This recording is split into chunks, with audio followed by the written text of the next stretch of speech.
I'm Erica Lukes, host of UFO Classified. For me, life isn't simply black and white. Life is full of many unknowns. It is my goal to travel the world and to work with the world's leading experts in the hopes of making groundbreaking discoveries. Join me on UFO Classified Friday nights at 4 p.m. Pacific Standard Time, only on KCOR.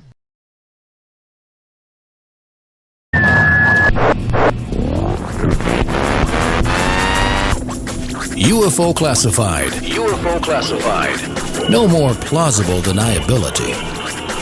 Fact, fiction, or the truth. You decide. And now, the new voice of the high desert, the hostess of UFO Classified, Erica Lukes.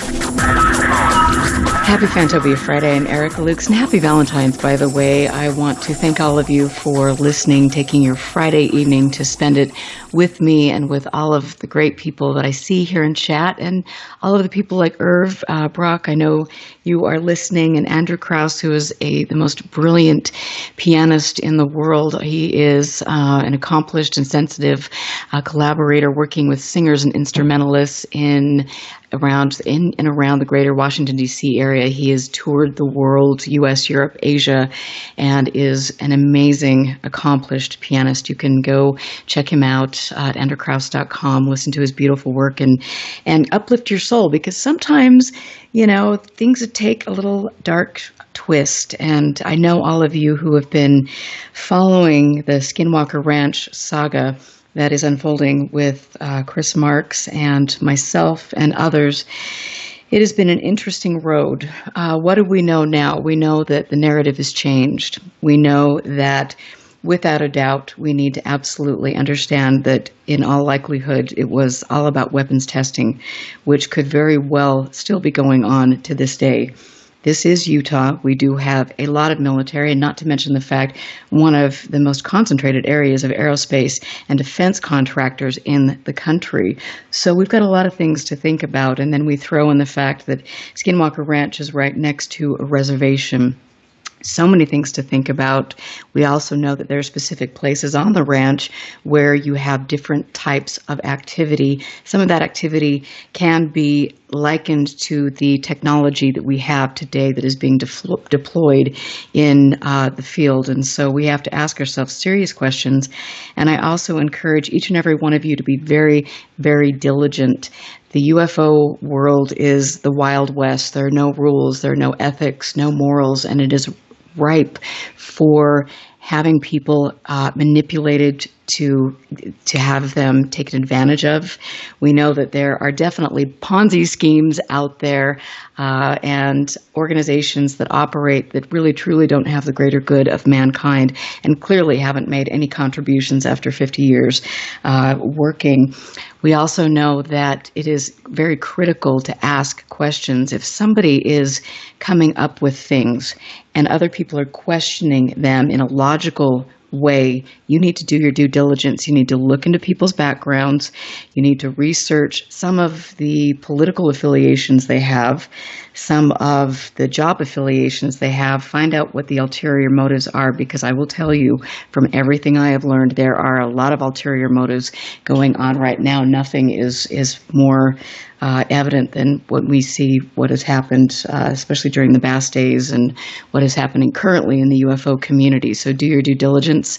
The truth is out there. We are not getting it from anybody, unfortunately, so we're on our own. But I trust you guys. I think you're all wonderful.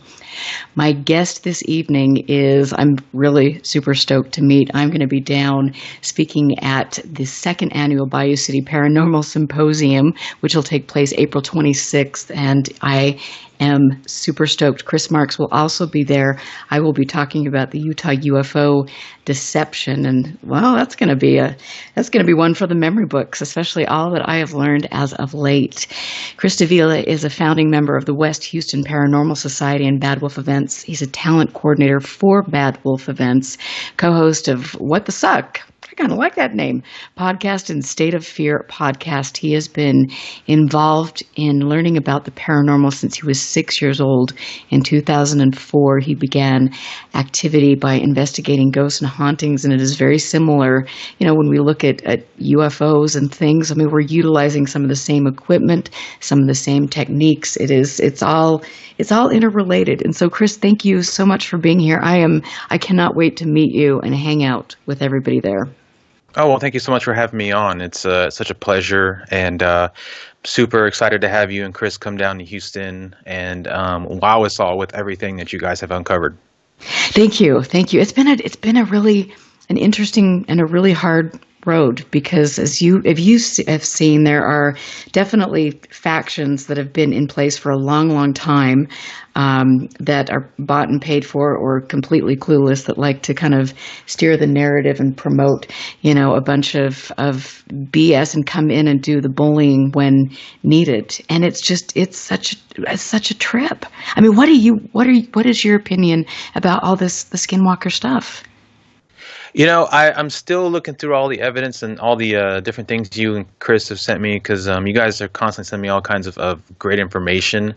And I don't know. I'm so, my heart wants it to be just the most wildest, craziest explanation out there. And, a lot of these stories that I've heard just through the usual narrative have been extremely wild and just full of crazy creatures and sightings and ghosts and all kinds of stuff. But I wouldn't be disappointed if what was happening was a bit more, I guess you could say, down to earth, for lack of a better term. But I don't know. I'm looking forward to seeing what comes out in the next few years. But it's just crazy how something like this, which was, I guess, almost an equivalent, I guess you could say, to Area 51, has exploded so much more, and just so much more to the story than what was going on with Area 51. And it's crazy. It has been a really interesting learning process for me, and I definitely, you find a lot more out when you don't turn to ufology and you utilize other means, because like I was mentioning in my monologue, you do research on people's backgrounds who have been promoting this story or making money off of government funding and different things, and it's like, whoa. And to me, it has been pretty stupefying to see yet again another example of the powers that be stepping in and using UFOs and aliens and all of this stuff as a cover for what they're really doing. And it's sad, because that is such a beautiful area, and there is such a sacredness about the land. And I'm sure that there is something paranormal going on, like there is all around us all the time. But unfortunately, in this case, it looks like it has been manipulated to steer a specific narrative. So we'll see what shakes out. Yeah. It's, and as long as the different aspects of the paranormal have been investigated, whether you're talking about ufology or spirits or cryptozoology, I mean, I feel like all of those are definitely outside the realm of what we as humans understand science-wise right now, and it's what makes it so hard to really get down to, I guess, the bare bones nitty-gritty of what this phenomena is. And I love all the research, and I love reading on all the new books and new research, but this is something I don't think that's going to be figured out in my lifetime, which makes me sad.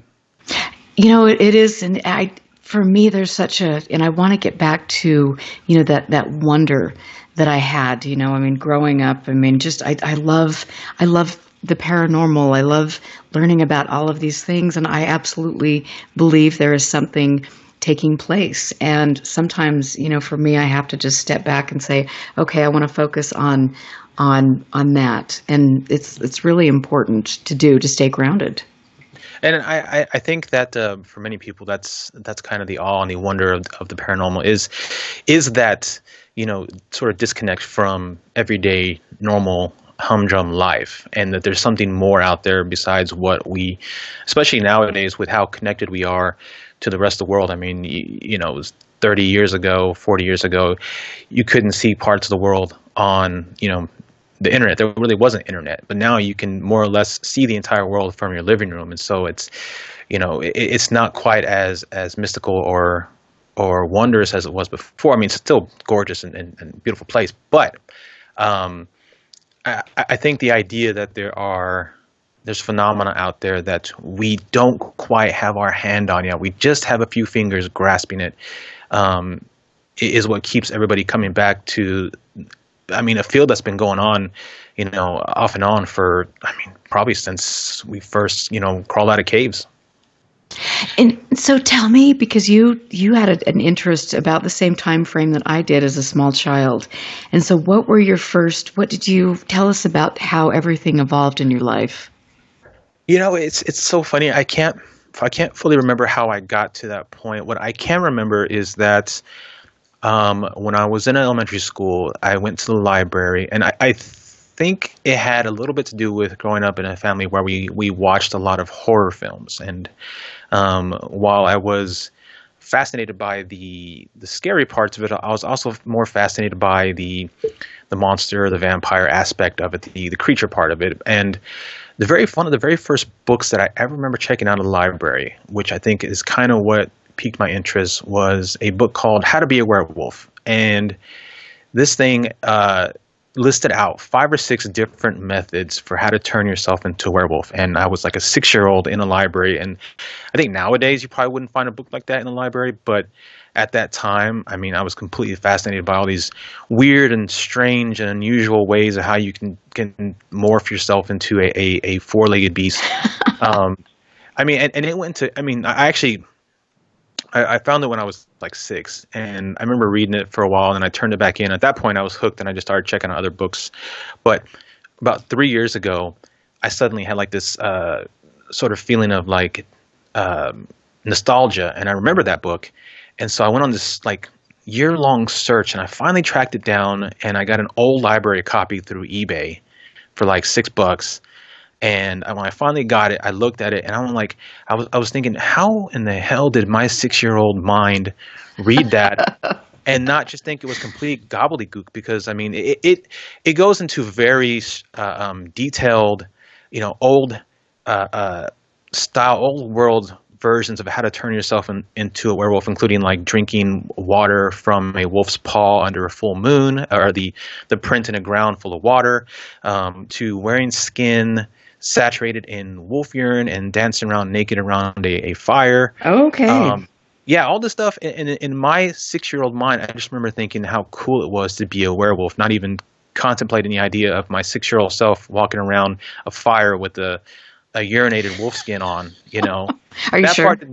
That part didn't go into my mind. It was just the part after, the part of running around as a wolf. But at that point, anytime I came across anything to do with something paranormal, unexplained, UFOs, ghosts, I had to get it, and I had to read it. And, some of the early authors that I read were Timothy Good and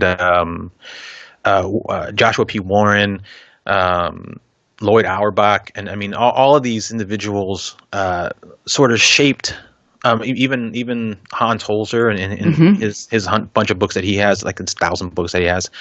That all sort of shaped my interest in it, and it kind of stayed there through my early years and through my teens, and then TV shows like Sightings and Encounters, and of course, the granddaddies of them all, In Search of an Unsolved Mysteries. Right. they constantly just fed that to me, and the idea that, as ludicrous as all of this stuff sounds, that hundreds of people around the world were having, even if they weren't totally similar, they were having at least these sort of experiences that were outside the norm. And I think part of me was a little jealous because I never had that experience, and I kind of wanted to. And then when I got into my 20s, I picked up a book by Joshua P. Warren called How to Ghost Hunt. And it wasn't just like a how-to, and it wasn't a ghost hunting for dummies type book. That is a great book. I have that in my library. Do you really? I do.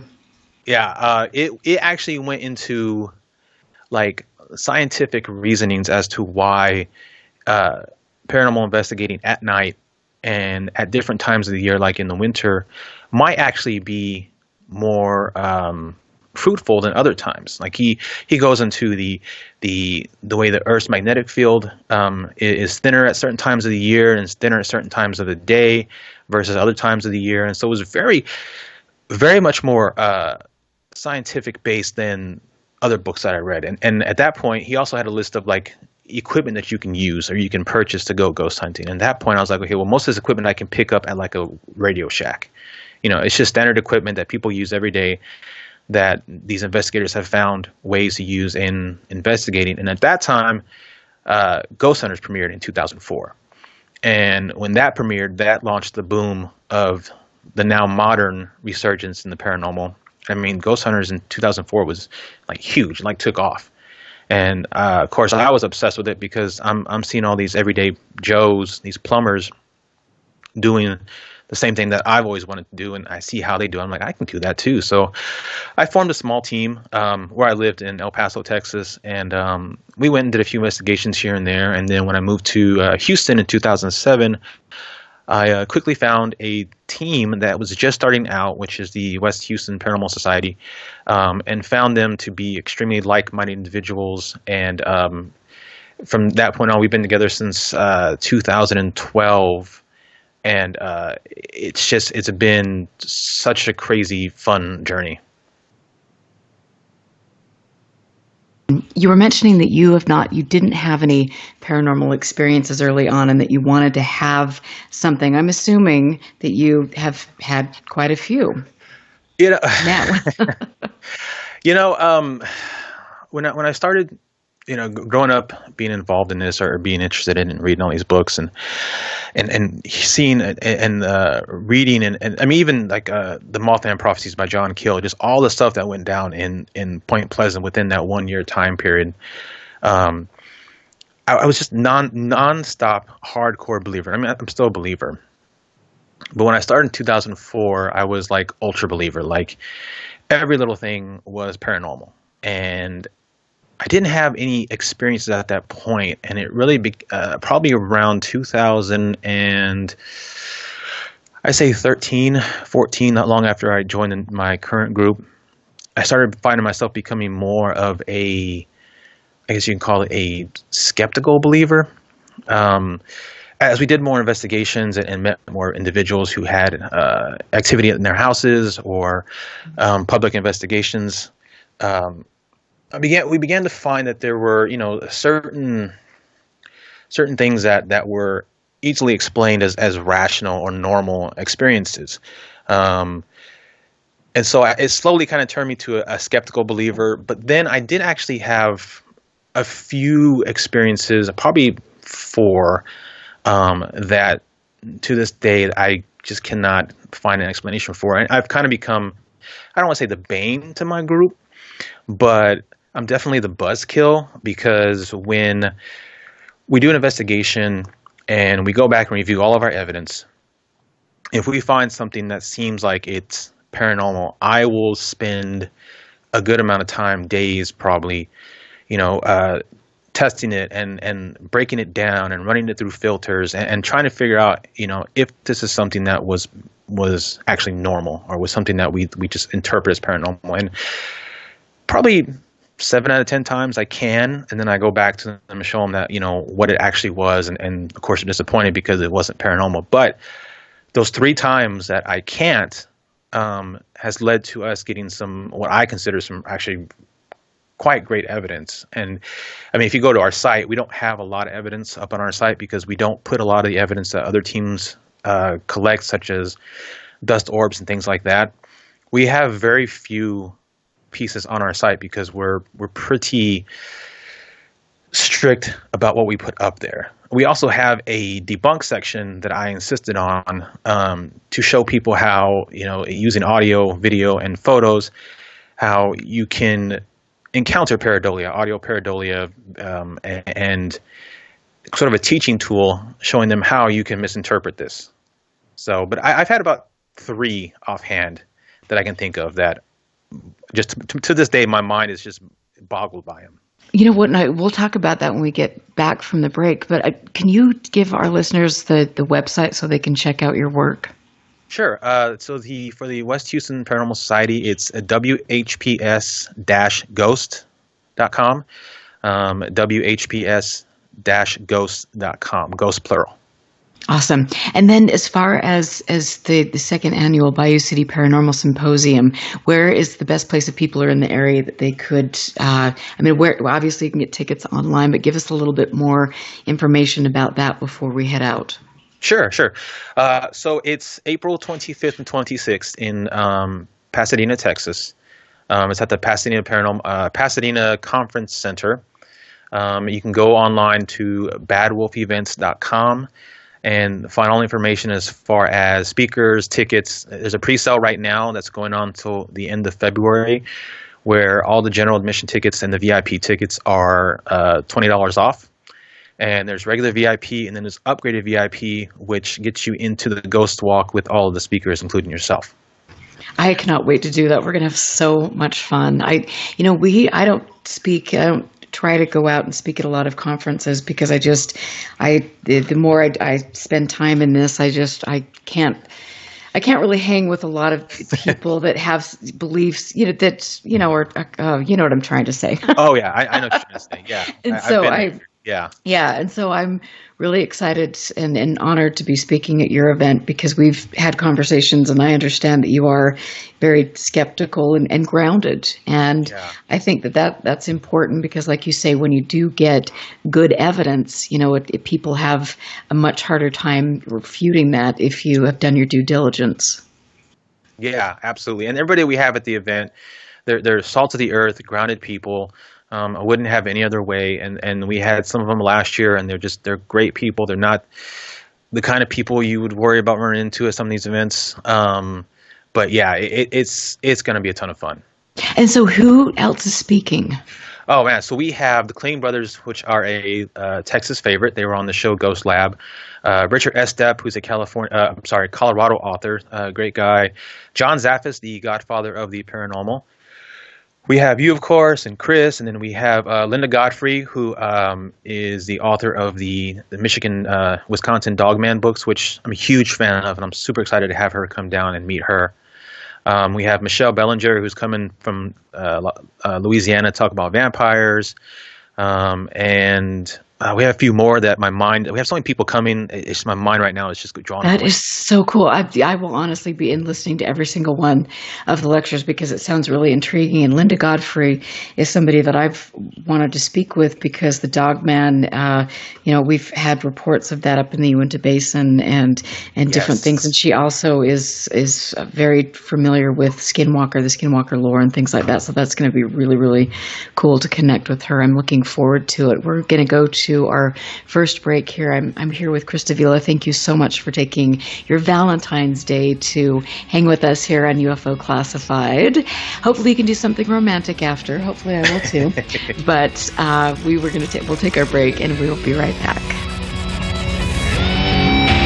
Stand by. This is UFO Classified with Erica Lukes. The phone lines are open now at 702-425-9230. That's 702-425-9230. Worldwide callers use Skype name KCOR Radio. More UFO Classified with Erica Lukes on the KCOR Digital Radio Network. After this.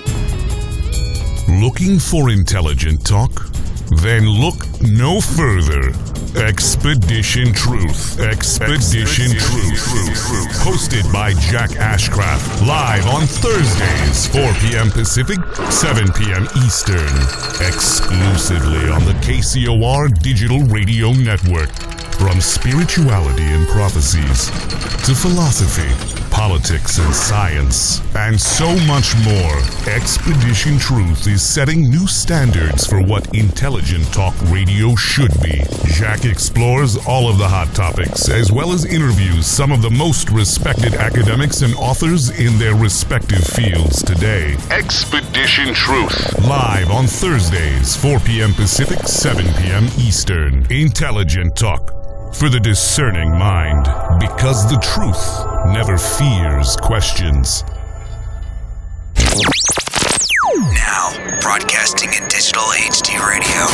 Here's what happened on the last episode of Three Guys, No Ties. Don't forget, next week on the 19th, that's Wednesday night, we are going to have a director, actress, editor, Miosha Bean on the show. She's going to be with us. And that'll be in the first hour. The second hour, we're going to have magician, illusionist Michael Aslan on with us. He's here in Las Vegas, and he does a show down on the Strip. We'll have him in here. We'll have lots of fun. Be sure and join us. Three Guys, No Ties. Wednesday nights, 7 to 9 Pacific on the KCOR Digital Radio Network. We interrupt to bring you this. Would you like to advertise on KCOR Digital Radio Network?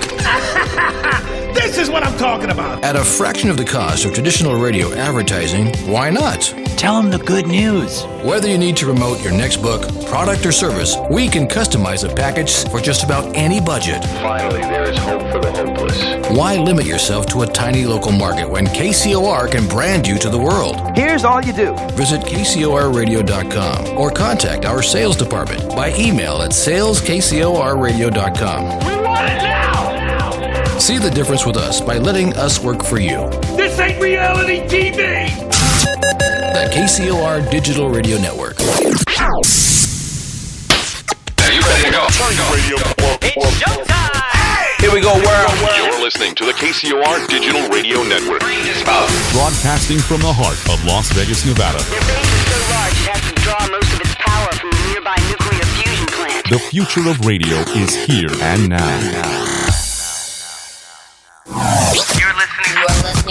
You're listening to UFO Classified with Erica Lukes, where the truth isn't hidden beneath the black lines of a Sharpie. That's the craziest thing I've ever heard. To be on with Erica, call 702-425-9230. That's 702-425-9230. Worldwide callers use Skype name KCOR Radio. Radio contact. Share your thoughts on the show on Twitter by using hashtag KCOR. Or head over to the live chats at KCORradio.com. The audience goes nuts! And now, your host of UFO Classified. Are you ready? Erica Lukes. Erica Lukes. Happy Valentine's Day, my friends. I just have decided what I'm going to be doing on break. Thanks to Chris Davila, I am going to be watching a really horrible Gary Busey movie. Thank you. Gingerbread Man. I hope it does not keep you from coming to the event.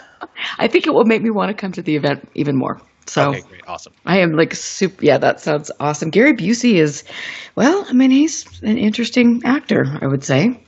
I love Gary Busey, but like even this one, I just can't. Well, we'll talk a little bit about that in a bit, but I want to get back to, because you're putting on a great event that I am honored to speak at, and that will be the second annual Bayou City Paranormal Symposium.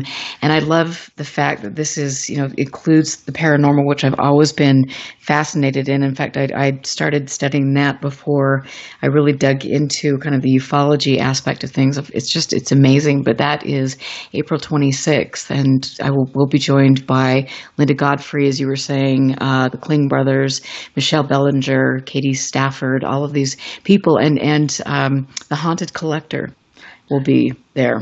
Yeah, John Zaffis, he's a wonderful, wonderful person, and just so kind, and it's so funny because he's been doing it so long as far as like just the paranormal aspect of it, and conferences as well. I mean, he goes to all these great conferences, but he's been doing it so long that he doesn't even have a lecture that he does. He just goes and will just do Q&A for an hour and a half, because everybody has questions for him, because his career has spanned, decades. And so he's like, at this point, I'm not going to talk about one topic. I'm just going to answer questions for the whole hour, hour and a half, which is fantastic. See, that is cool. And I will say that when I've seen his show on TV, he does come across like a very kind and gentle man. So that'll be great to meet him. Yeah, he's I was a little nervous last year because he's what I call one of the old guard. Him and like Auerbach and Holzer, as well as the Warrens, the ones that sort of kind of brought it to the mainstream in like the 60s, 70s, and 80s. And so, he's almost up there like a living legend. And so when we found out he was going to be coming down to Houston last year, we were super excited to get him because it was like a last minute get. And I was a little nervous because I wasn't sure, how to approach him, whatever. But I mean, from the second you meet him, he just makes you feel completely comfortable. And he loves a good joke like the next person. And he loves a good practical joke as well. So it was just instantly, we all just kind of meshed. I'm stoked. I have no doubt that all of us are going to have a great time down there. So I want to talk a little bit about, you were mentioning that you really looked at and debunked, you were very critical of 7 out of 10 cases. And when you did find a case, you felt it was truly exceptional. Let's talk about a couple of those cases. Okay. So probably, let's see, the first one happened early in our investigating with my current group, the West Houston Paranormal Society. We went to this old abandoned hospital called Yorktown, which has been on all the TV shows, Ghost Adventures, all those. That was built by nuns. It's been abandoned since, I believe, the 80s. And it's as you expect. It's in a state of disrepair. But the ghost stories there are quite a few. And one of the more famous ones is a ghost of a little girl that's supposed to inhabit the basement aspect of the building. And the basement is sort of like a T. The small section of hallway goes from the front to the back of the building. The long section goes from the side. And so when you're down in the basement, there's a lot of doors closed off because it's also where they keep a lot of their storage. But the story of the little girl is so prevalent that there are now toys in the basement that other teams and other investigators have brought down to sort of act as trigger objects to coax her into appearing or at least making a move. And so we were there with our team, and I forget the date, but I know it was early in our formation as a team. And it was myself, the team founder, Hazel, and then another investigator, Shannon. And we were sitting at the T of the hallway, and it's just about 3 o'clock in the morning, completely pitch dark, of course, because there's no lights on. And we're sitting on chairs looking down the long aspect of the hallway, or the long part of the hallway. And Hazel has a handheld night vision camera that she's using to record. We also have a static camera that's about 5 to 6 feet in front of us, off to our left, that's recording down the hallway as well, just to record the entire night. And we're all sitting there, we're talking, and we've been there since about 9 o'clock the night before, and we haven't had much happen, which is the norm for investigations. I mean, you get to a new place and you're super stoked for about the first 2 hours because it's new and it's dark and it could be scary, but then after about hour 4, nothing happens, you're super bored. And so about 3 o'clock in the morning, we're all sitting there, and I hear a noise come from the hallway. And I shine my flashlight over to the direction of the noise, and there's a little bouncy ball that you buy like at Walmart or whatever that's on the floor next to the hallway wall, and it's spinning in place. And the first thing I do is I stand up and I kind of put my arms out because I am checking for airflow, because I'm making sure that there's no wind coming in or anything to cause it. And so I do that, and no, there's no wind, there's no crosswind, there's no nothing. So I walk up to it, I walk over to it, and I see it spinning in place, and I'm thinking, okay, that's cool, but it's not really anything because I didn't see what caused it to spin. A few weeks later, we are reviewing evidence, and we look at the static cam for that time frame, and lo and behold, on the static cam, it shows that ball, which was on the floor against the wall, actually move away from the wall to the middle of the hallway and then go back towards the wall in a circle all on its own. And when it hits the wall again, that's when it starts to spin, and that's when I had heard the noise and I shined my flashlight over there. So this ball moved on its own no more than 8 feet from us, but because it was pitch dark, we did not see a thing. But we happened to catch it on camera.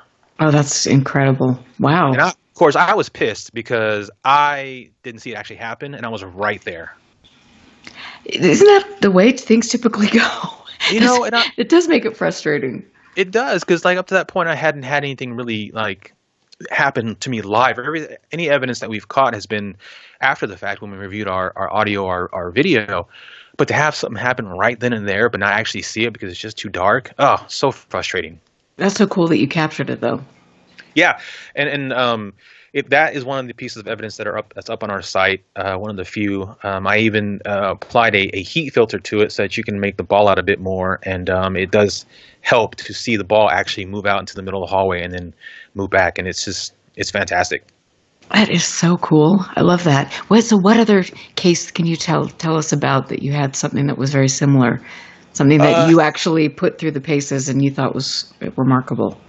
So the other two experiences that I had weren't really on cases that we did. They were one of them actually happened during an investigation that I was participating in for an event that I went to in 2012. I went to an event in Austin with one of my other investigators.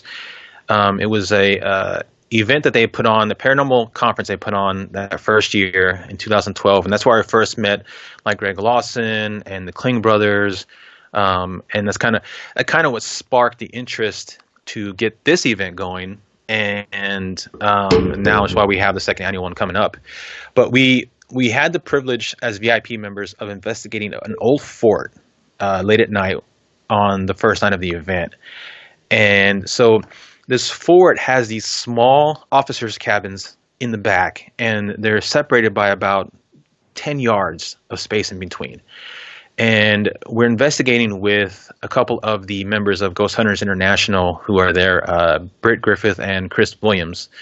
And my group starts off in the first cabin, and we're investigating. Nothing happens, usual stuff. So then the break comes, and we're going to move to the next cabin over. And so as we're walking over to the next cabin, I'm shining my flashlight around just to kind of see just to kind of get a view of my surroundings and what's behind the cabins and what's in front of the cabins, also to check for snakes and stuff, because I'm more scared of snakes than I am a ghost. But I shine the light to the right of the cabin that we're about to enter, and as I do, almost in an instant, I mean, it was there and was gone, I saw a pair of legs in navy pants walking to the back of the cabin. And I just saw the legs. I didn't see an upper body. I didn't see arms or a head. It was just the pants. But I remember the pants were like a very thick wool, and they were dark navy. And it happened so quick that I had to do a double take, because I wasn't sure what I saw. And then I ran to the back of the cabin to make sure that somebody wasn't actually back there. But the rest of the night, didn't see anything, didn't feel anything, nothing happened, didn't capture anything on audio or video. And I've never had an experience like that before or since, where I've only seen a pair of legs walking on their own somewhere. That might kind of freak me out just a little bit. I don't know. Call me crazy. I wasn't freaked. I was just more excited, but then also annoyed, because I just kind of, it's one of those things where you just kind of see it and just let it go because you don't think it's anything. And I didn't really take time to like look at it more, like get more of a detail look at it.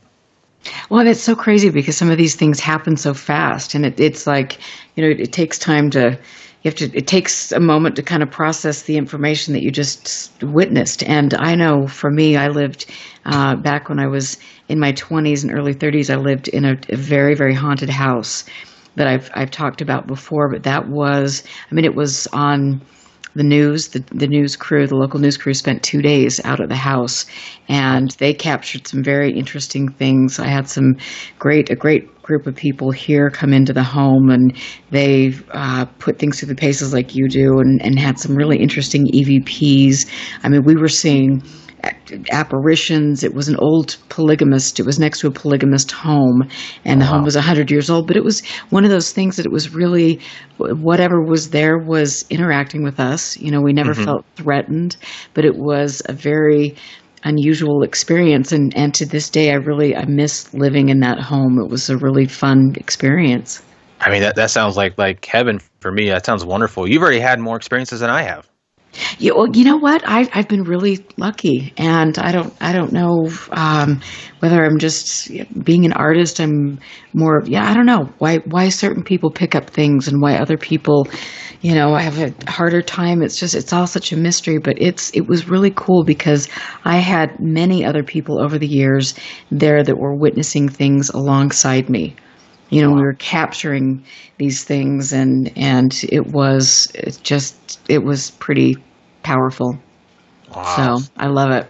Yeah. That sounds. I would love, and that's kind of one of the things that I've been trying to talk to the group about is to, find either a public place where we're allowed to or have access to, or even, find a private residence. Because the group does private residence investigations all the time. We get called out at least 2 or 3 times a month to a house somewhere, but find one that has a decent amount of activity on our first couple of visits, but then repeat the experiments at least once, twice a month for a year to kind of get a good data set.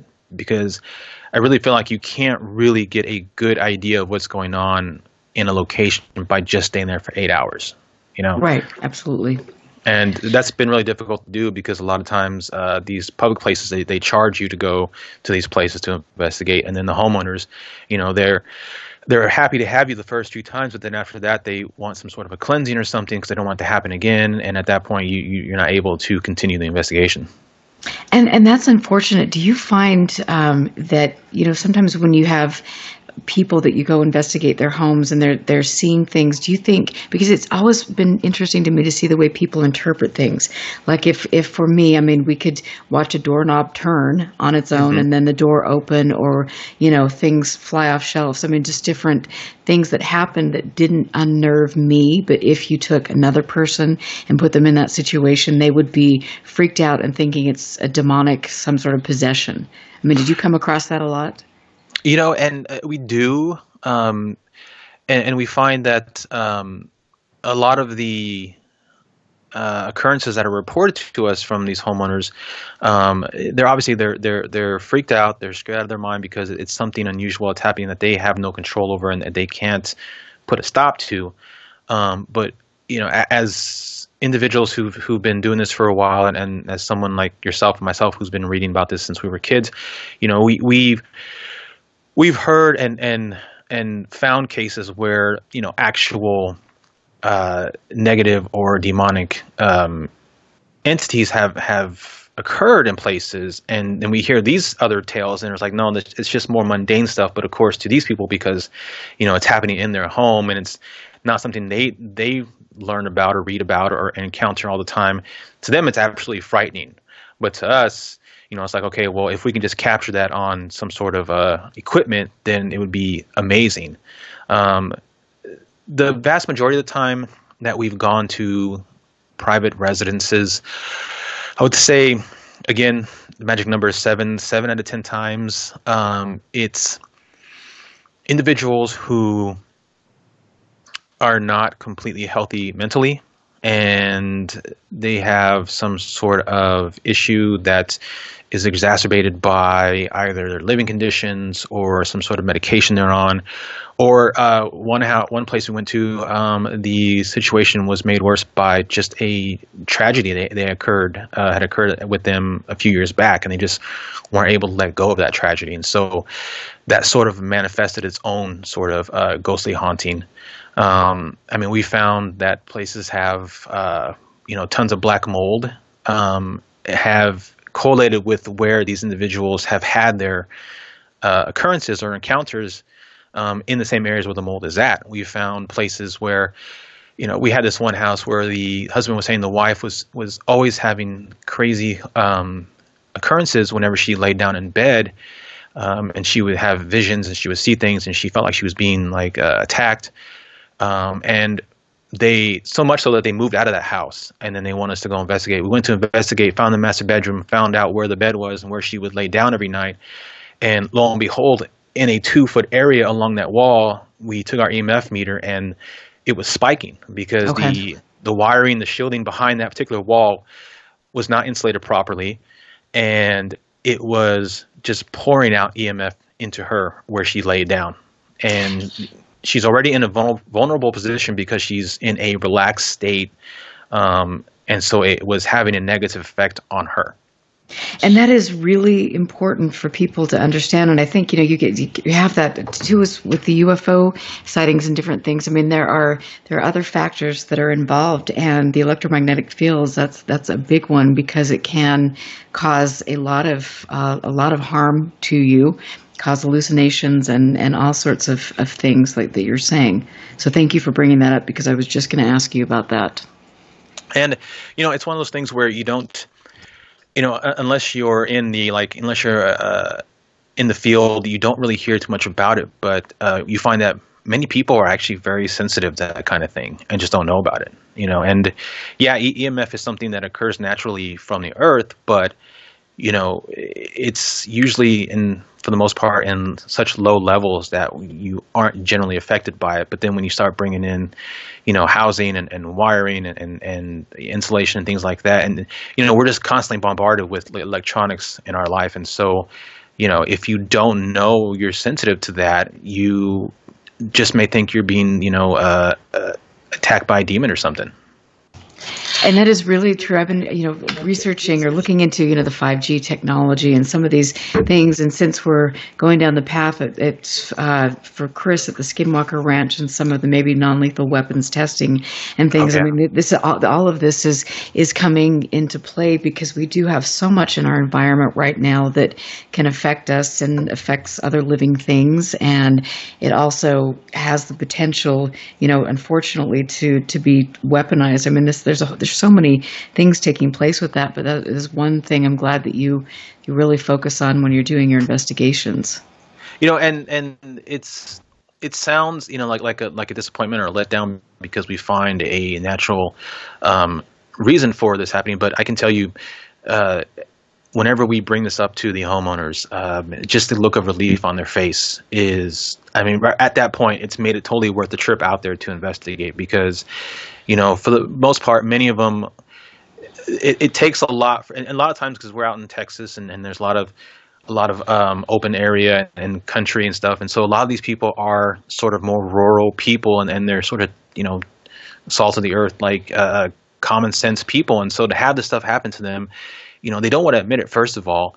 And second of all, whenever we do a private investigation, we never wear any sort of emblem or anything to let people know that we're there, because we don't want the homeowners, neighbors knowing that they have ghost investigators out there, because that can be embarrassing for them.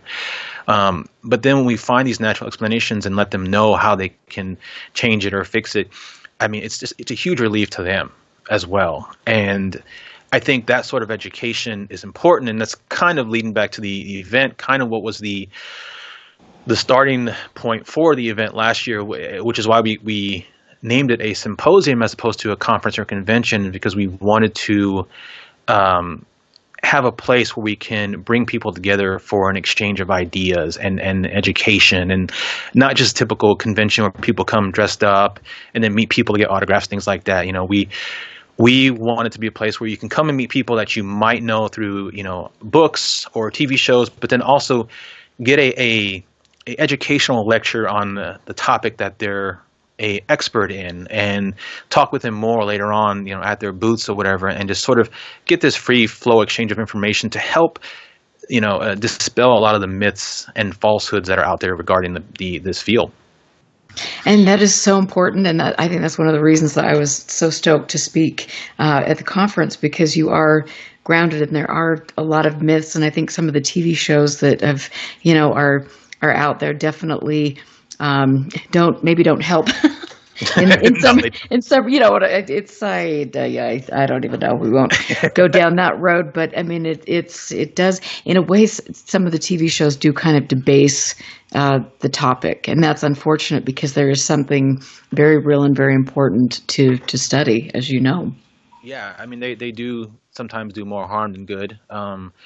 But I mean, the topic of this year's event is fact versus fiction. And we specifically chose people who could come out and who could give us the facts on the topic versus what probably the general public or people who watch the shows but don't really, do further research on the paranormal have already in their mind of what the paranormal is. And so, we have Michelle Belanger, who's going to come and give us a fact versus fiction on vampires, and Linda Godfrey, and then you and Chris, who are coming, and the Klings, who are on a TV show and can give you the fact versus fiction of being on a TV show versus actually investigating the paranormal as a team.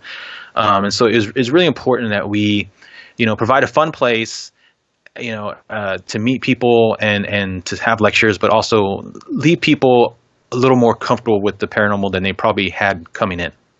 And I will say that your ticket prices are really, really reasonable. And another reason that I think that is so cool, I mean, admission is $79 for all of these speakers. And so that's for the VIP, actually. So if you just want the general admission, which includes all of the lectures that they have, as well as the vendor shopping is free all weekend.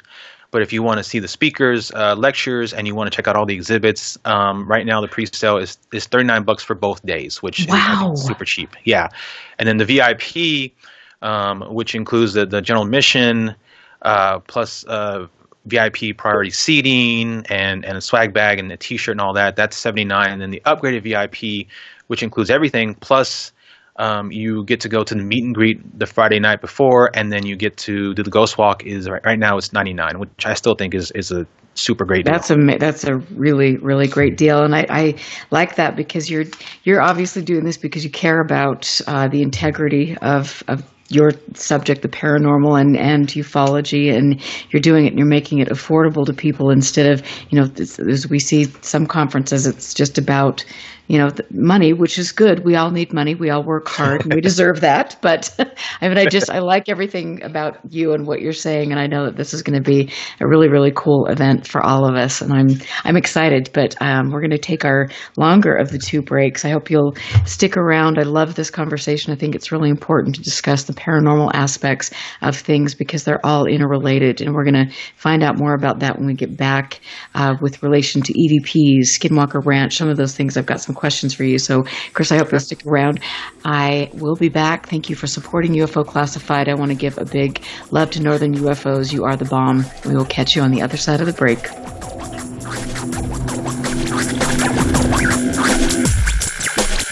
Listen very carefully. This is Houston. Say again, please. Houston, we've had a problem. This is UFO Classified, live every Friday night, 4 p.m. Pacific, 7 p.m. Eastern, exclusively on the KCOR Digital Radio Network. The truth is out there, just waiting to be discovered. And now, if you will, accompany me on a journey to the future. For more information on the host of UFO Classified, Erica Lukes, upcoming guests, as well as links to the past shows, visit her website at UFOclassified.com. UFO Classified. UFO Classified. This is KCOR Las Vegas, home of the Digital Radio Network, broadcasting from a shack just south of Area 51. Wait, that doesn't exist. This is the KCOR Digital Radio Network. Now for the news. The disc landed at a ranch at Corona, New Mexico, and the rancher turned it over to the Air Force. Rancher W.W. Brazil was the man who discovered the saucer. What I thought was a star began coming in my direction at a very rapid rate of speed. The unidentified object, which some sources thought might be a blimp, moved slowly down the Pacific coast from Santa Monica and disappeared south of Long Beach. I saw a UFO, and it went down the river, turned right at the United Nations, turned left, and then down the river.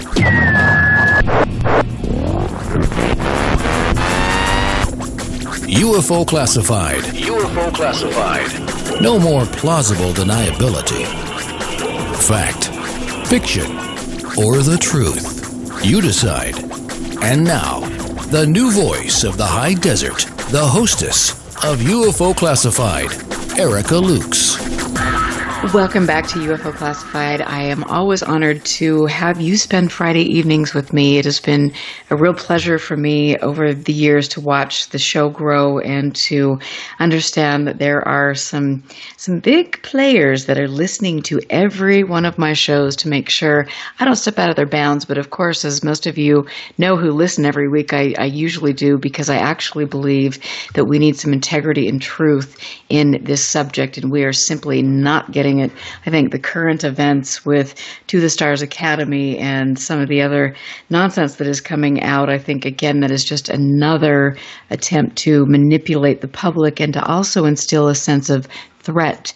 I believe that what we can say is, unless you're willing to show us that UAPs define UAP, because that could be, a loose term, unless you're willing to show us the evidence that it is a threat, that it has caused harm, then I would say that perhaps maybe we should look at the threat coming from a human source, which is much more likely than a threat coming from a paranormal or a UFO type thing. So we need to be very conscious right now. You know how I feel about that.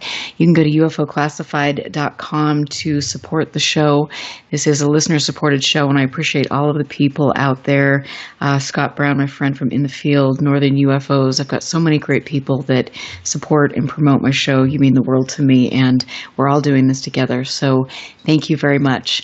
I am, on April 26th, I will be down in Pasadena, Texas, and I cannot wait to speak at the second annual Bayou City Paranormal Symposium with my husband, Chris Marks. We'll be doing a very interesting lecture. Both of us have different spots. I'll be warming up for Chris, or maybe vice versa. We need to have an arm wrestling contest to kind of figure that out. Maybe I should go after. I don't know. But we're looking forward to that. It's going to be a lot of fun, and I'm here with Chris Davila. And Chris, you're a very diligent investigator, and I like that you. In fact, the title for the symposium is Fact versus Fiction, and that's really cool. There are very few people that actually want to do that these days. Yeah, and I guess I need to go ahead and correct myself from earlier before my associates in my group strangle me through the microphone. It's actually Lifting the Veil, Fact versus Fiction. So I'll make sure I get that actually correct. Oh, yes. Thank you. That's awesome. Yeah, Lifting the Veil, Fact versus Fiction. But and we try to be diligent because, as I mentioned earlier, there are a ton of websites out there. I mean, I think the team founder, I believe she said that when she was initially looking to create a team back in 2012, she did just a search in Texas of paranormal teams. She said there was something like 200, 300 something out there in Texas, just in Texas alone. And so, and just a general Google search of, Texas paranormal teams, come across their websites, and, the vast majority have more or less the same sort of quote unquote evidence that you'd see anywhere, and even on some TV shows, which in itself is not evidence, just because of the fact that it's more likely going to be easily debunked. I mean, orbs for one thing. I mean, people love putting up dust orbs, and I try to tell, like, the homeowners or just people, like when we have guest investigators, I try to tell them that, unless we're investigating inside of a sterilized lab, you're going to get orbs everywhere, because everywhere has dust. I don't care if you spend 12 hours of your day cleaning your house and then investigate right away, you're still going to have dust in your house, and you're still going to get orbs. And they are going to travel in whatever manner, direction they want to travel. So, I mean, and not only that, but most of the time you're using a infrared camera or infrared video camera, which is emitting the IR light, and whatever is dust or a bug or whatever is, even though you can't see the light, it is reflecting the light off of that dust orb or off of that bug. And so therefore it's not emitting its own light source. Now, if you were to investigate without an IR light and just pitch blackness, and you have an orb that is emitting its own light, which I have seen videos of, then that right there is a cause to stop and wonder, because, it's anything that emits its own light, is is not a bug except for fireflies, but you can tell those versus the orbs that I've seen or dust. And most of the time, again, on the websites, it's just the same evidence over and over again. We don't have that on ours because we're pretty specific about what we put on there. We have long debates that usually end up in people tearing papers up and yelling and screaming because some people want to put it on, and I'm over here yelling that no, you can't put it on because if it even brings up a hint of doubt in your mind, I prefer not to put it up at all. Right. Absolutely. I think that's that you're one of the few people that actually has that kind of integrity, and that's exactly what we need in the UFO field and also in the paranormal field. And you just don't get that. I mean, you look at and that thing for me that was really interesting, especially when I was with MUFON, is the fact that you would have so many investigators that instead of investigating and doing their due diligence and looking at things critically, it was about, well, I'm going to, my belief system says that it is, Mork from planet Xenu or, whatever, you've got going on there. And it's like, okay, I'm not quite sure how you could get that out of your investigation, but good luck. And here's some medication you could try, so you know what I mean? So it's funny to me because I think we don't have a lot of very little professional standards and ethics for this type of stuff. And really your field is as Wild West as mine. Oh my goodness. Just listening to you talk about the investigator who was, who found Mork from Ork or whatever. I mean, it rang so many bells with so many different investigators that we've come across or different teams that we've come across as well. And I mean, the amount of times where I've been in a conversation with somebody and the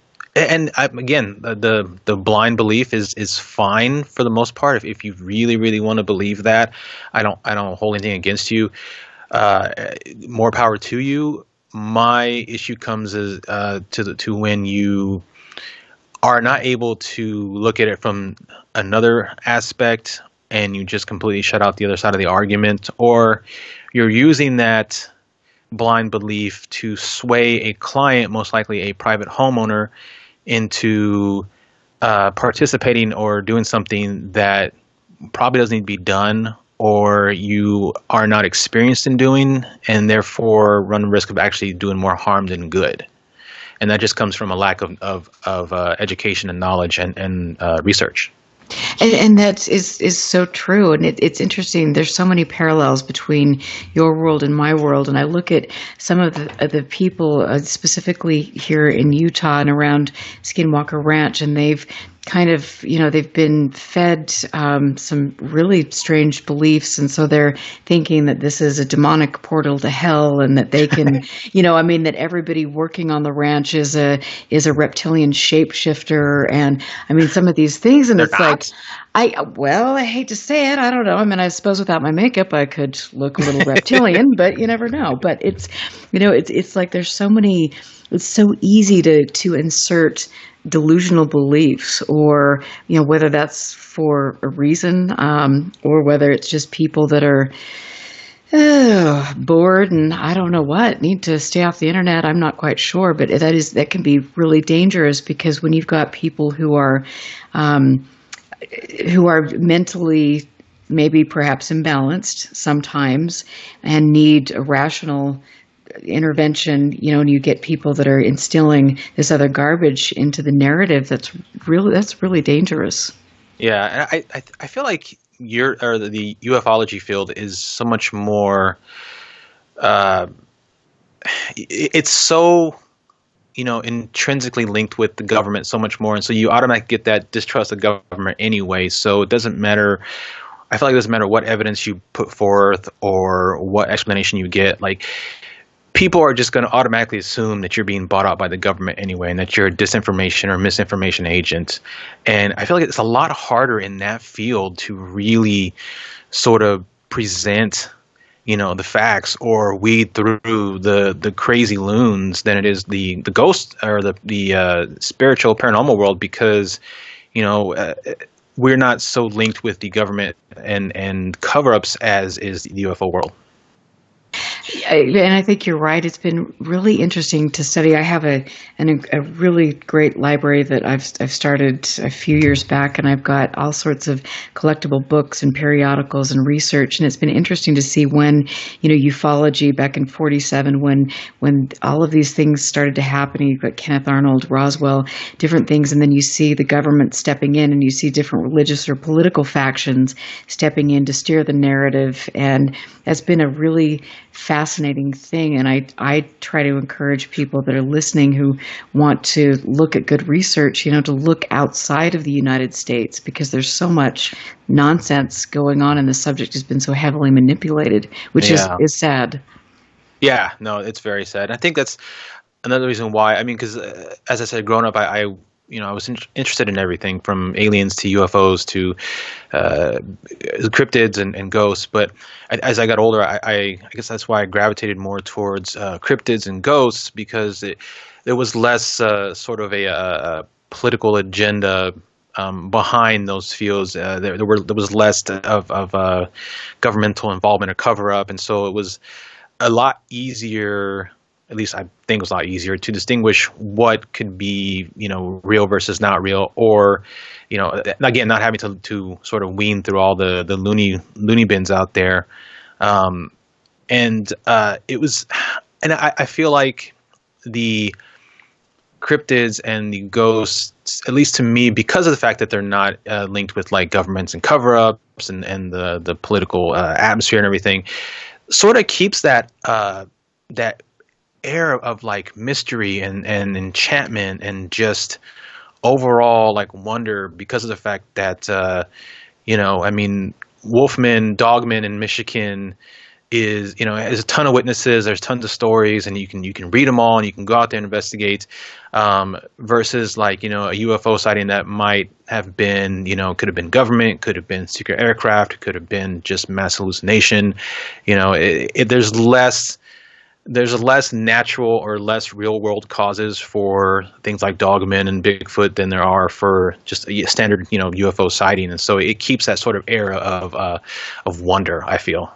And that's a great point. It is interesting, when I went over to Norway, and there's a little town called Hessdalen, and they have had for 40 years, they've been witnessing these balls of light, different types of phenomena taking place in the valley, and they've actually have some of the best scientists in Europe that are there, and they're actively measuring the data and coming up with some pretty phenomenal photographs of daytime structured craft, of lots of different things. It really is. I mean, that's the kind of stuff that I just, I have to look back on and say, yeah, this is real. This is important.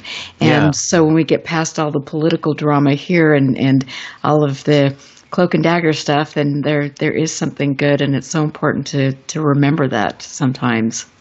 And I mean, I feel like that's kind of what keeps most of us going is that sense of wonder and maybe even a little bit of terror as we kind of delve into areas that might be dangerous, not sure yet, but we want to put our foot in the water to see if it is dangerous or not, because it's something that we don't, we deal with enough crazy human beings as it is on a day-to-day basis that it might be worth it to go sort of headlong into a forest to try to find a dog man. Because that seems less dangerous than dealing with traffic, at 5 o'clock. Right. Absolutely. And I have to say, because you're in Texas, and so I don't know if you're familiar with the Big Thicket. Oh yeah. That's the ghost lights out there with the, it's got another name too, and it's escaping me, but Big Thicket. Yeah, that's not far from us. Oh, okay. That's really cool. I mean, in Marfa, Texas, I mean, you guys have quite a few places that have been on my radar for a long time, because when you look at the Big Thicket, and I think it was Rob Riggs that wrote the book, The Big Thicket, who has since passed away. But, you look at these places and you see that there are reports of cryptids, and you see that there are spook lights or ghost lights or, whatever you want to classify them. I think that it's all the same thing that they're studying over in Hessdalen, and that we're seeing in the Yakima area, the Yakima Indian Reservation, and specific parts of Arizona and things. But, you look at that and you look at, why are these places, these window areas, as Keel would say, why do they attract every type of, why is, I don't know. I mean, everything takes place in these areas, and they're so special. And what do we make of that, and how do we combine our UFO research and paranormal research to look at specific places like this? Yeah, it's so weird, and because there's so few of those places that are out there. Because normally you have an area that's known for one or two things. You rarely come across a place that has like the big thicket or that has like you said the cryptids, as well as the. I mean, I remember reading the story of a Bigfoot creature chasing a ghost light in the big thicket. I mean, how often do you come across that? I mean, there are just a number of stories from that area. Whereas like the Marfa lights, the Marfa lights, which have been going on for hundreds of years, are just Marfa lights. There's no association with like Bigfoots or other cryptids. There's no association with like UFOs for the most part. It's just Marfa lights, which are still fascinating in its own right. But to come across these window areas like West Virginia and the big thicket, and to find a way to get all these different fields, the cryptid field, the UFO field, the ghost field, to kind of work together to investigate these areas, because I don't feel there's so much fighting going on between them with that particular type of area that you're not going to get anything done. It's not until you actually take a look at it together as separate pieces of a whole, as opposed to just separate pieces, that I think you will actually start to maybe hopefully understand better what's going on in those areas.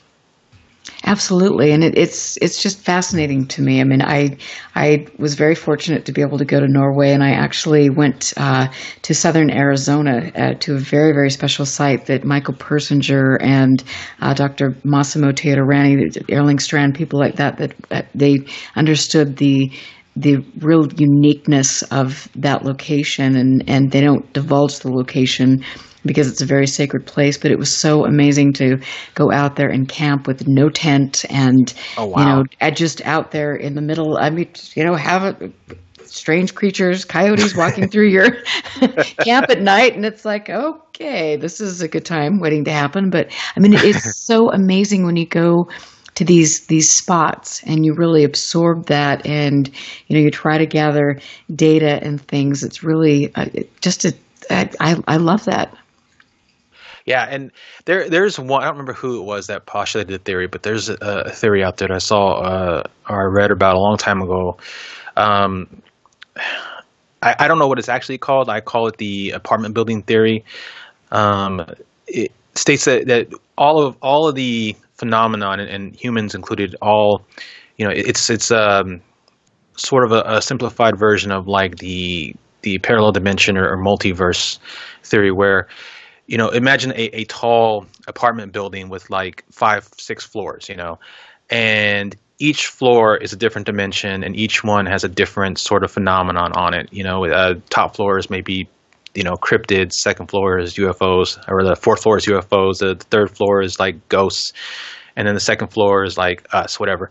And the window areas would be considered like the elevator, because it's one of the few times you'll actually come in contact with these beings in that apartment building is when you're in the elevator, in such a quick and short time period. And after that, you get off on your floor and you go do your thing, they get off on their floor and they do their thing, and you're both living more or less parallel to each other. But every once in a while, you both get on the elevator and go down to the same floor, but it's such a brief time period that you don't really know, whether what you're seeing is real or not. And I feel like these window areas are sort of like the elevators to the quote-unquote apartment theory. And I like that theory. It's been interesting to me too. When you go to some of these places, it's at least for me, and actually I think a lot of other people, you can feel there's definitely a change. You can feel that. And for me, when I've been in some of these places, it's like these places tend to expose your emotions, and it provokes a lot of different feelings and thoughts, and they're really it's curious. And whether that can be explained, I'm sure at some point it will be, hopefully, but it's one of those fascinating aspects for me. I mean, I hope that if it explained, it's at least explained in a way that's still sort of mystifying, because having an explanation for it would be great, but then if it's explained to the point where it seems so simplified or boring, then that kind of takes the air out of it, which, again, like I said, is half of the fun of being involved in these fields. Absolutely. I agree. And I have to tell you, I'm sure you've heard of the Whaley House. Oh, yeah, of course. And I had the pleasure of, I think it was about 10 years ago, maybe 12. But I went there and I actually rented the Whaley House. Oh, nice. And I got to, and this was back when they were actually doing this, but I got to go in there with my friends at night, and that was such a fun experience. It's just, and if people don't know about the Whaley House, it's in San Diego, in Old Town San Diego, and it's supposedly one of the most haunted houses in the United States, with a long history of hangings in the courtyard and all sorts of things. But that was really fun. So I do love going on those ghost investigations. And thinking about a house, it reminds me when I lived in El Paso. The last house I lived in was a new house built on a new structure. Of course, it's all old land, but I remember when we were looking for a house, this house came up and it just seemed perfect. And every time we talked to the realtor, the owner kept lowering the price. And we're like, why are they lowering the price so much? This house is brand new. It's perfect. Exactly what we're looking for. And then we lived there for about a little over a year. And strange things happened, but nothing to the point where we saw a full-on apparition. But at one point, it was a 2-story house. I lived in the bottom on the first floor, and I lived with my sister who lived on the second floor. And she was not home one night, and I'm in my bedroom, and I hear such a racket from upstairs that I grab a baseball bat and I run up thinking someone's broken into the house, but there's nobody there. But I clearly heard a racket upstairs. And she would often tell me how she'd be in her bedroom watching TV, and the channel would just change on its own for no reason, and she'd have to keep changing it. And flash forward, we move out, and 6 months later, I get a call from the realtor asking if we ever had any weird instances going on in the house, because the new family that lives there has all this stuff going on, and they're actually wondering if the house was haunted. And I was asked this by the realtor. You know what? And that is so interesting. When I had the news crew come out, the woman that was doing the story, the reporter, they were from back east and had relocated to Salt Lake, and her husband was an attorney. And she was talking about some of the haunted homes that were going up for sale and the liability of the sellers with regard to that. It was so interesting. I'll have to talk to you about that. I'm Erica Lukes here with Chris DeVio. We're going to take a break, and we will be right back. Stand by. This is UFO Classified with Erica Lukes. Erica Lukes. The phone lines are open now at 702-425-9230. That's 702-425-9230. Worldwide callers use Skype name KCOR Radio. More UFO Classified. UFO Classified with Erica Lukes on the KCOR Digital Radio Network. After this. Are you ready? Ready to go inside the Matrix? Inside the Matrix. You see, whoever controls technology controls the world. Then tune in Sundays at 3 p.m. Pacific, 6 p.m. Eastern, as your host, Jimmy Brent, takes you deep inside the holographic Matrix. Carefully designed to stimulate the mind. Come explore a world of topics from technology, archaeology, spirituality, and so much more. Inside the Matrix will liberate you from the manipulated, parasitic entities of consciousness. You guys ready for this? It's time to claim your true natures as creative, divine beings inside the Matrix. Hosted by Jimmy Brent. Who are we talking about? Jimmy Brent. Live Sundays at 3 p.m. Pacific, 6 p.m. Eastern, exclusively on the KCOR Digital Radio Network. Inside the Matrix. Investigating and analyzing the experience of life. Life.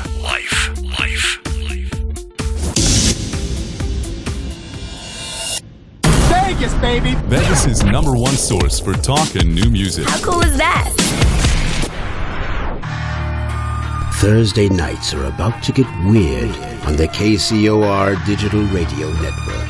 Join hosts Timothy Beckley and Tim Swartz as they go exploring the bizarre. Jet across the cosmos with two of the most electrifying paranormal researchers in the known universe. Thursday nights at 7 p.m. Pacific, 10 p.m. Eastern. Exploring the bizarre, takes you deep within the world of the unexplained. UFOs, ghosts, lost world, cryptozoology. It's time to take back the night with hosts Timothy Beckley and Tim Swartz, exploring the bizarre. Thursday nights at 7 p.m. Pacific, 10 p.m. Eastern, only on the KCOR Digital Radio Network.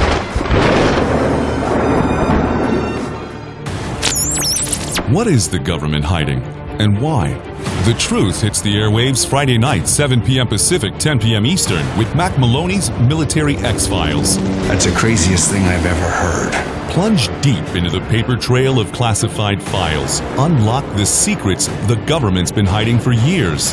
From UFOs to conspiracies, they've got you covered. With us this morning in the KGFL studios is a local rancher who has a startling story to tell. You found something on your ranch? Some kind of debris? This wasn't just any debris, sir. This was some metal like nothing I'd ever seen before. This was something from another world. Mac Maloney's Military X-Files, hosted by Mac Maloney, Commander Cobra, and Juan, along with regular correspondents Switchblade, Steve Ward, and Emily M. They go where no one else dares to go.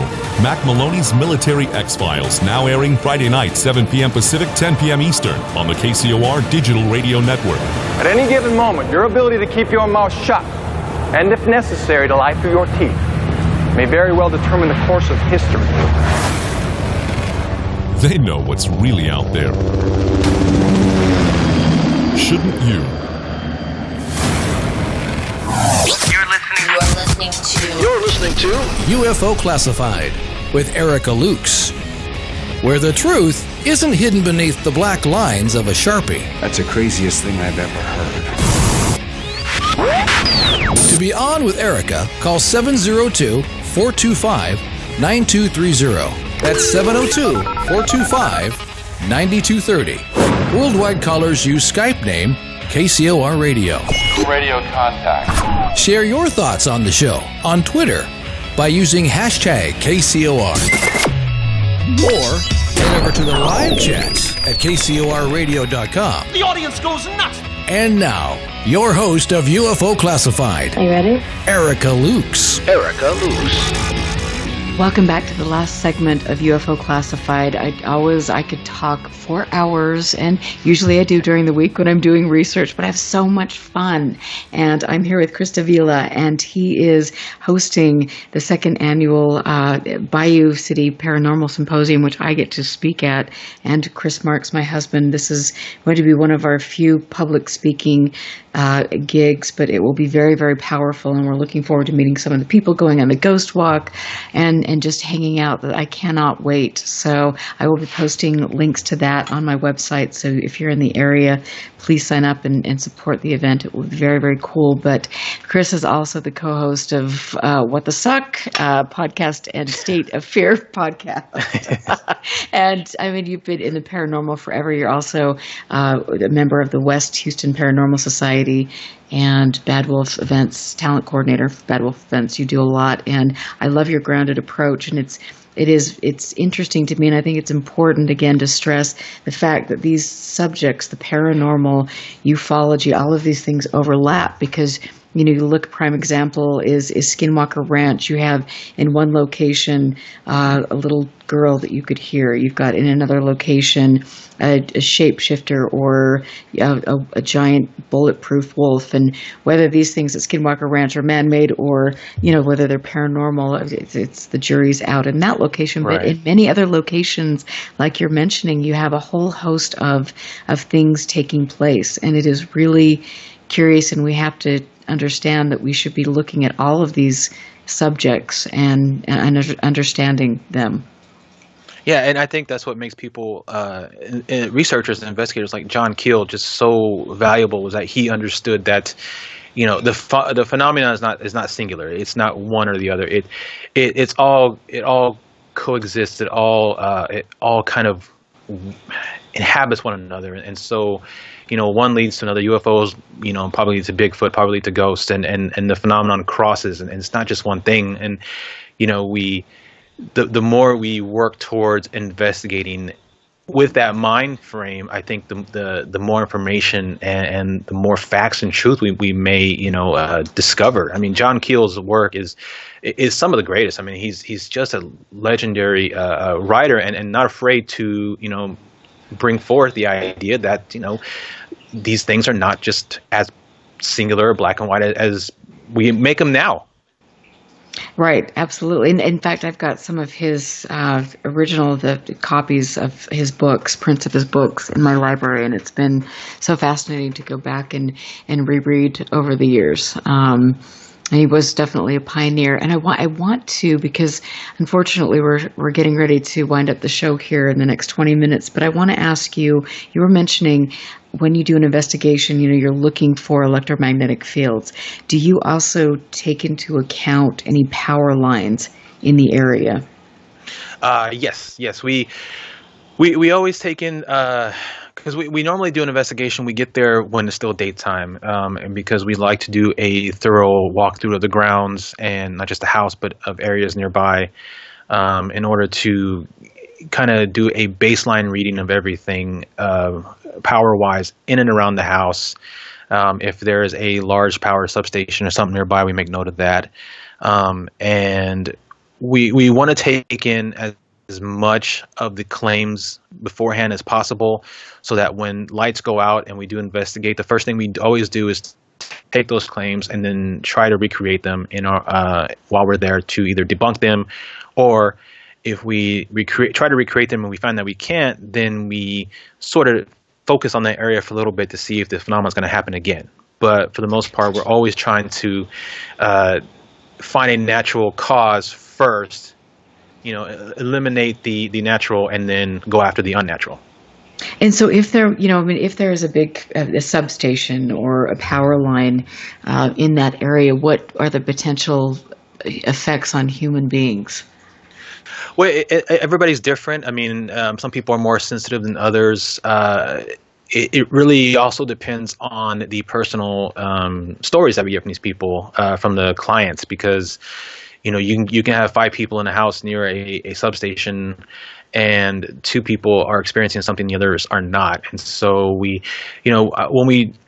prior to actually going out, when we first are contacted by a client, we do a interview with a questionnaire, and we get like a history, family history, mental history, any type of prescription drugs they're on. We sort of to get all this information from the individuals first before we do an investigation, so that we can go in knowing, okay, this person is feeling this, but they're also on this medication, or this person's not feeling this, but they've had this sort of history in their family of this sort of mental issue.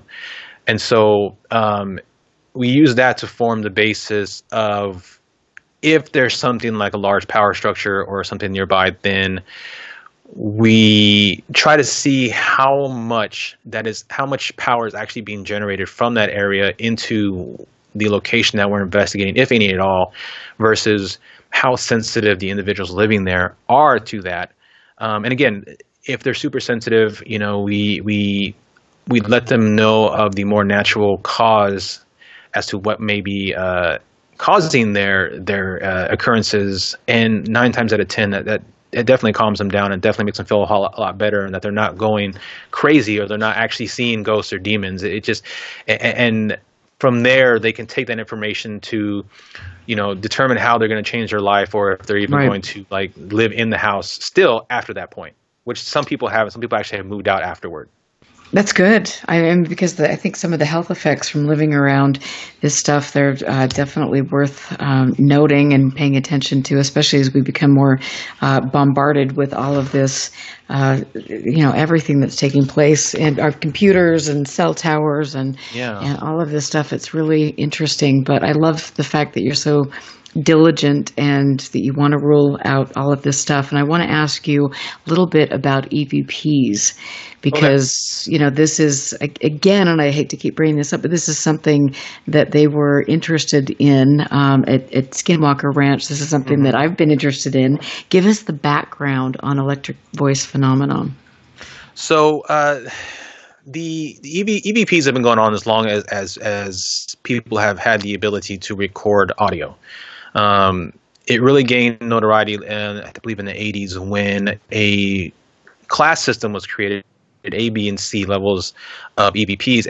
A being the most clear, that you don't need any sort of manipulation to bring out, that when you listen to it, you just know what it says. B is a little more degraded to where it might take you a few listens to understand what's being said, or you might have to clean up a little bit. C is where you have to actually clean up the audio, scrub it or whatever to get a clip that you can actually understand what's going on.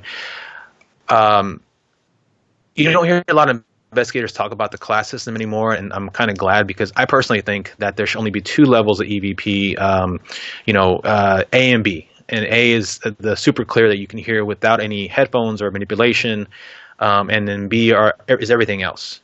A lot of EVPs are one-word responses to questions that are asked. And so the way it works is you take an audio recorder, or back in the day it would be a tape recorder, and when you had a tape recorder, most people used a white noise generator, because it was thought that the white noise helped the spirits to talk or to speak onto the tape. And so you would ask a question, and then you would wait a few seconds, and then you would play it back to see if you got an answer.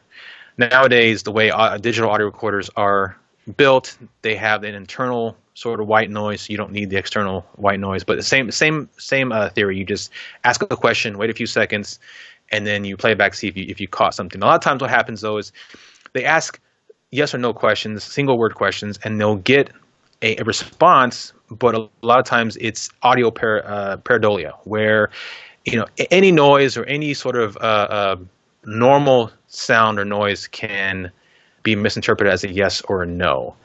And I really think that as investigators, we need to stop using those particular questions and go for more of the open-ended questions, because spirits, if they really do want to talk, they're going to want to get out what they want to say, and it's not going to be single word answers. You want them to two or three words, maybe even a sentence, to help to weed out the possible audio pareidolia.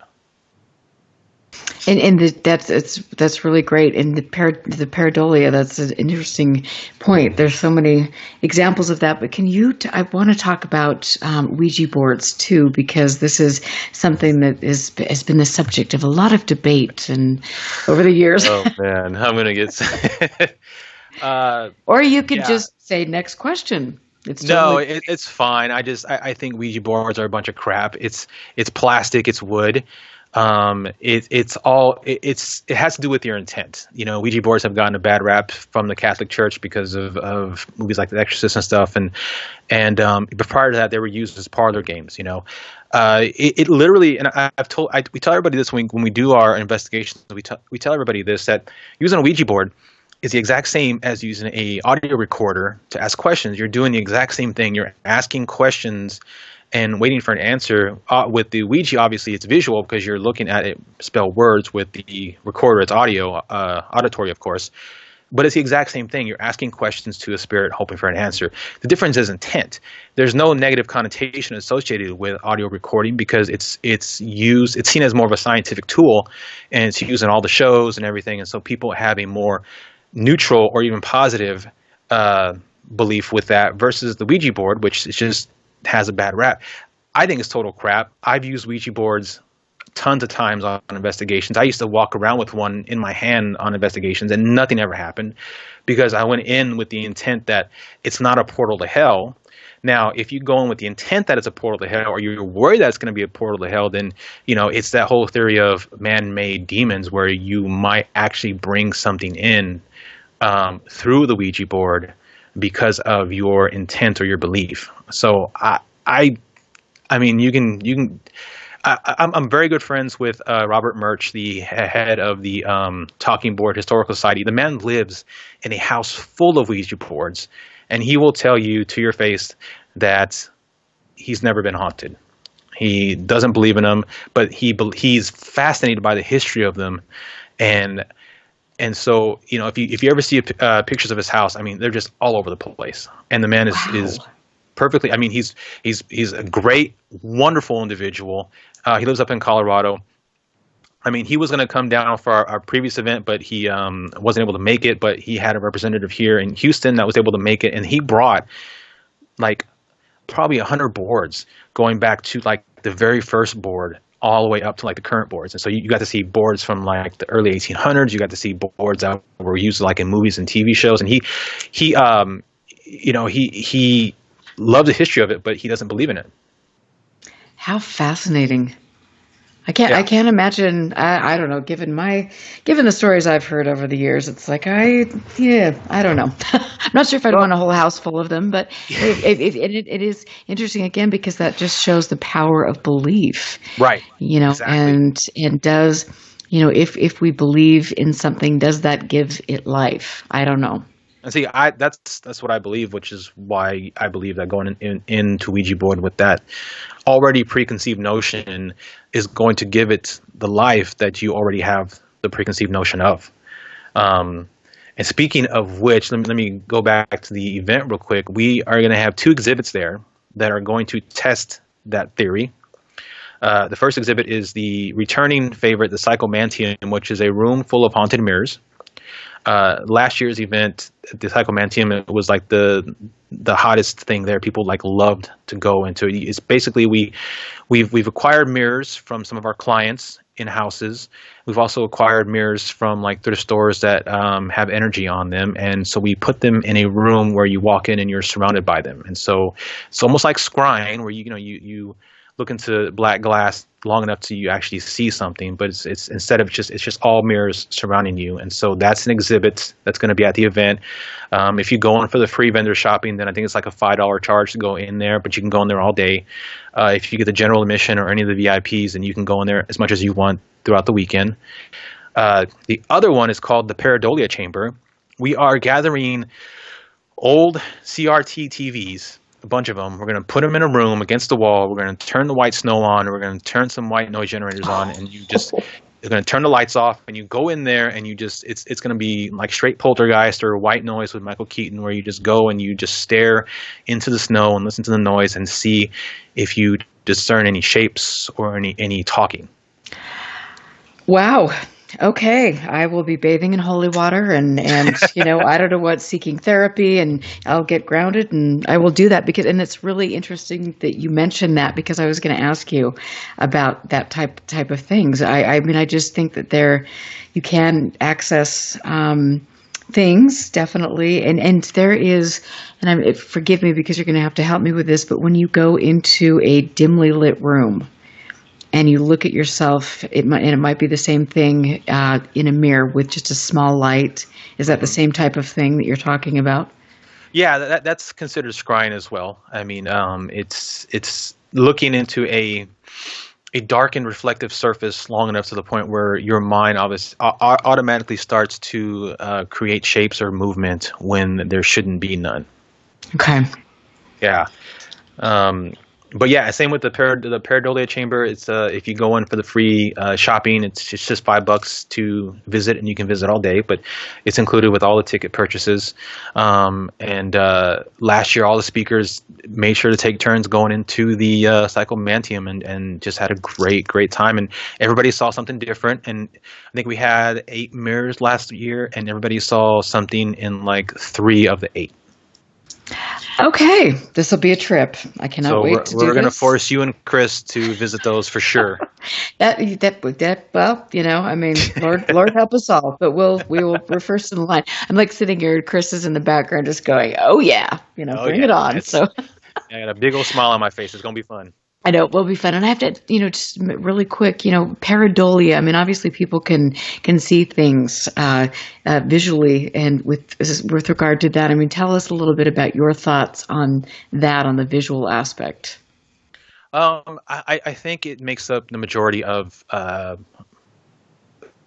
evidence, if you want, quote unquote evidence. Because people see faces in orbs when they're doing orb photography. People see, we again, one of the photos we have in our debunk section on the WHPS website is a picture of what looks like a ghost sneaking out from around the door frame, and you see the head and the shoulder, because we're automatically ingrained to see human aspects in the unknown. And the next time we went back there, we looked, and it just so happened that the paint on the door was coming off in a perfect shape to look like Head and Shoulders. But because we don't remember seeing that on our initial visit, and we just happened to have a photo of it, we just thought it was a shadow person that we caught the head and shoulders of. But that's a perfect example of visual pareidolia. And as I mentioned earlier, audio pareidolia is just when you hear a noise, but you automatically interpret it as a word or a sound that was not actually what had come across audio-wise. And that's so interesting. And so what are your thoughts at the end of the day? I mean, it is, as we've talked about for the past 2 hours, it is difficult to separate belief systems from personal experiences and the investigations that you've done, that I've done. What are your takeaway thoughts? Is this good or evil? Is this interdimensional? Is this, what are your thoughts? Or are you even going to go on record saying that? Yeah, I know. I make my opinion loud and clear, and a lot of people don't like it. But again, I subscribe to the John Keel theory that it's they're window areas. But I honestly believe in everything. I mean, I love hearing reports of not just like Bigfoot creatures, but like werewolves, dogmen, chupacabra, giant spiders in Africa. The giant dinosaurs, the Mekele Membe in Africa, the pterosaurs. I love reading about all of it, and I believe in all of it. Now, does it make it real? No, but in my mind, it does. But I also believe that that everything is interdimensional. Like I believe that, again, the apartment theory, that the cryptids, the aliens, the Nordics or the Greys or the insectoids or whatever, the chupacabras, the dogmen, they all exist in different dimensions, and we just happen to have areas where the veil is thin that we're able to glance these things momentarily, which also, to me, explains why it's so hard to nail down actual physical evidence when it comes to finding these things, because we aren't able to pierce other dimensions. I mean, we're still stuck in the third dimension. We haven't been able to pierce the fourth dimension of time yet. So these things might be fourth, fifth, or sixth dimension. And so, it's easier for them to pierce back into ours, but we can't pierce into theirs. And so it's hard for us to figure out how to create tools or equipment to investigate what they are. And to me, that makes more sense. Personally, it makes more sense than saying that aliens are interplanetary or they're from other galaxies or other universes, that they're from other dimensions as opposed to other planets. You know what? I mean, I think the more I study this, the more I do question the extraterrestrial hypothesis. I mean, I don't think we know. And I wonder when, if you look back at where the ETH was inserted into the narrative and by whom and different things, right. I think there might have been perhaps an agenda on that, but I guess we'll, at the end of the day, we'll learn all of this. And even, with parapsychology and things, when we're putting our belief systems, okay, this whatever is communicating with us is our, old Grandma Moses or Aunt Mabel or whatever it is. I mean, is that a fact? What is it that is actually communicating with us? I mean, there's so many incredible questions with all of this, but just like you, I love all of this. I'm fascinated, and I will never, ever stop looking for answers or trying to have experiences. It's just so cool. Yeah, absolutely. I can't wait. So we're getting ready to wrap it up. I want to thank you for spending your Valentine's with me. I hope you get to go hang out with your beautiful wife. I know that I've got a really bad Gary Busey movie to watch this evening. Oh, that's terrible Valentine's Day. Well, I'm kind of a little freaky that way, so it might be fun. Well, if Chris ends up watching it, tell him I'm sorry that I recommended that for y'all to watch tonight. Yeah, no, he's looking at me like, that is not going to happen, sweetheart. But, I'm thinking the woman, I'm thinking my opinion might matter a little bit more on Valentine's. Okay, that clearly did not go over. But anyway, but so again, tell us where we can get tickets for the symposium. Yeah, so go to badwolfevents.com. Right now, the pre-sale is going on to the end of February.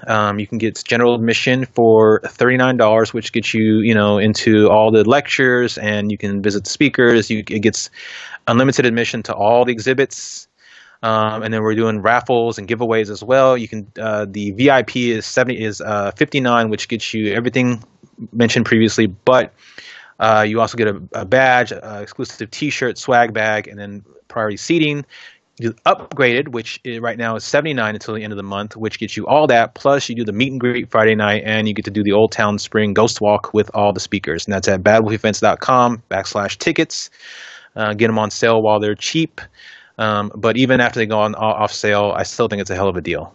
It is a great deal, and this is going to be a blast. I cannot wait to meet you in person, and we're really looking forward to that. And yeah, that's going to be great. And I hope some of you that are out there listening will travel. If you're in the area, please come check it out. We're going to have a great time, and I look forward to learning about all of these other disciplines and people that are actually looking at this from kind of a scientific, grounded viewpoint. I think that's really important to both of our fields of studies.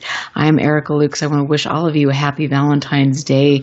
You mean the world to me. I want to give a big shout out to David Cook, who has a show, The Ghostly Hour, here on Sundays at 2 p.m. on KCOR. And I also want to say that you need to stick around for Willie Miranda, who is up next. He does a great job and is a friend. I love KCOR. I think Tina Marie is the bomb. Northern UFOs, you rock. Thanks for all that you do for me. And I hope you have a wonderful and safe weekend. Happy Valentine's, and we'll catch you next week. Listen very carefully. This is Houston. Say again, please. Houston, we've had a problem. This is UFO Classified, live every Friday night, 4 p.m. Pacific, 7 p.m. Eastern, exclusively on the KCOR Digital Radio Network. The truth is out there, just waiting to be discovered. And now, if you will, accompany me on a journey to the future. For more information on the host of UFO Classified, Erica Lukes, upcoming guests, as well as links to the past shows, visit her website at ufoclassified.com. UFO Classified. UFO Classified. This is KCOR Las Vegas, home of the Digital Radio Network, broadcasting